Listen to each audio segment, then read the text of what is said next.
ଥରେ ଗୋଟିଏ ରାଜ୍ୟରେ ରାଜା ବିଷ୍ଣୁ ମୂର୍ତ୍ତି ବନେଇବା ପାଇଁ ତାଙ୍କର ମନ୍ତ୍ରୀକୁ ପଥର ଗୋଟିଏ ଦେଇ କହିଲେ, ଏଇ ପଥରରେ 7 ଦିନ ଭିତରେ ମୋତେ ବିଷ୍ଣୁ ମୂର୍ତ୍ତି ଦରକାର। ସେଉଠୁ ମନ୍ତ୍ରୀ ଆଜ୍ଞା ମହାରାଜ କହିକି ଚାଲିଗଲେ। ମନ୍ତ୍ରୀ କ'ଣ କଲେ ନା ଗୋଟିଏ ପ୍ରଖ୍ୟାତ ମୂର୍ତ୍ତିକାର ପାଖକୁ ଗଲେ ଆଉ ରାଜାଙ୍କର ଆଦେଶ ବିଷୟରେ କହିଲେ। ଆଉ ମଧ୍ୟ ଏଇ କଥା ବି କହିଲେ, ଯଦି ତୁମେ 7 ଦିନ ଭିତରେ ଏହି ମୂର୍ତ୍ତିକୁ ବନେଇ ଦେଉଛ ତାହେଲେ ମୁଁ ତୁମକୁ 50ଟି ସ୍ୱର୍ଣ୍ଣ ମୁଦ୍ରିକା ମଧ୍ୟ ପୁରସ୍କାର ଆକାରରେ ଦେବି। ଏଇ କଥା କହି ମନ୍ତ୍ରୀ ସେଉଠୁ ଚାଲିଗଲେ। ମୂର୍ତ୍ତିକାର 50ଟି ସ୍ୱର୍ଣ୍ଣ ମୁଦ୍ରିକା କଥା ଶୁଣି ବହୁତ ଖୁସି ହୋଇଯାଇଥାଏ। ମନ୍ତ୍ରୀ ବାହାରି ଯିବା ସଙ୍ଗେ ସଙ୍ଗେ ସିଏ ସେଇ ପଥରଟିକୁ ଭାଙ୍ଗିବାରେ ଲାଗିପଡ଼େ। ମୂର୍ତ୍ତିକାର ଏଇଠି ପ୍ରହାର ପରେ ପ୍ରହାର ପରେ ପ୍ରହାର କରି ଚାଲିଥାନ୍ତି। ଏଇଭଳି ଭାବରେ 49 ଥର ପ୍ରହାର କରିସାରିଲେଣି, କିନ୍ତୁ ସେଇ ପଥରଟି ଭାଙ୍ଗିବାରେ ନାଁ ନେଉନଥାଏ।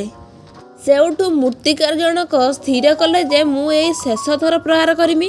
ଯଦି ପଥରଟି ନ ଭାଙ୍ଗିବ ତାହେଲେ ମୁଁ ତାକୁ ନେଇକି ମନ୍ତ୍ରୀଙ୍କୁ ଦେଇଦେବି। ଶେଷ ଥର ପ୍ରହାରରେ ପଥରଟି ଭାଙ୍ଗିଲା ନାହିଁ। ମୂର୍ତ୍ତିକାର ପଥରଟିକୁ ନେଇକି ମନ୍ତ୍ରୀଙ୍କୁ ଫେରାଇ ଦେଲେ। ମନ୍ତ୍ରୀ ଏବେ ଚିନ୍ତାରେ ପଡ଼ିଗଲେ କ'ଣ କରିବେ ବୋଲି। ରାଜା ତ ତାଙ୍କୁ ଆଦେଶ ଦେଇଥାନ୍ତି 7 ଦିନ ମଧ୍ୟରେ ବିଷ୍ଣୁ ମୂର୍ତ୍ତିକୁ ବନେଇବା ପାଇଁ। ମନ୍ତ୍ରୀ ସଙ୍ଗେ ସଙ୍ଗେ ସେଉଠୁ କ'ଣ କଲେ ନା ଗୋଟିଏ ଛୋଟିଆ ମୂର୍ତ୍ତିକାର ପାଖକୁ ପଥର ନେଇକି ଗଲେ ମୂର୍ତ୍ତି ବନେଇବା ପାଇଁ। ମୂର୍ତ୍ତିକାର ଯେତେବେଳେ ପଥର ଭାଙ୍ଗିଲା, ଏକା ପ୍ରହାରରେ ପଥର ଭାଙ୍ଗିଗଲା।